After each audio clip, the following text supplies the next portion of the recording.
নমস্কার বন্ধুরা, সীমা রান্নাঘরে আপনাদের সবাইকে স্বাগতম। আজকে আবার একটা নতুন রেসিপি নিয়ে এসেছিলাম।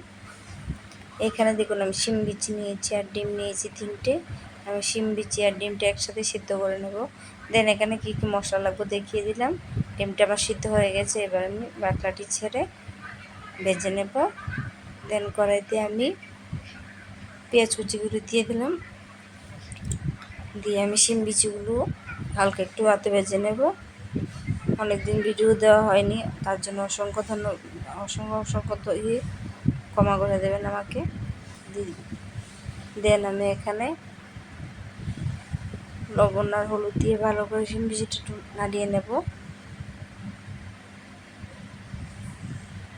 এই মশলা ডোটা বানিয়েছিলাম, মশলা ডোটা দিয়ে দেব, দিয়ে আবারও ভালো করে একটু কষিয়ে নেব। নুন হলুদ যেহেতু দেওয়া আছে তাই আমি আর দিচ্ছি না এখানে। কে কে শিম বিচি দিয়ে ডিমের রেসিপি খেয়েছেন আমাকে অবশ্যই কমেন্ট করে জানাবেন।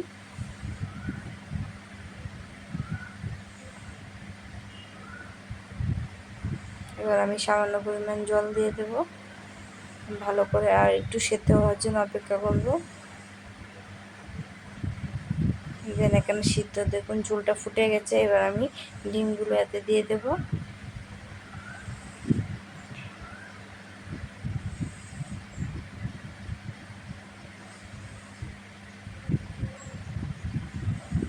নামানোর আগে একটু গরম মশলা দিয়ে দেব, দিয়ে নামিয়ে নিলেই হয়ে গেলে আমার ডিমের রেসিপি।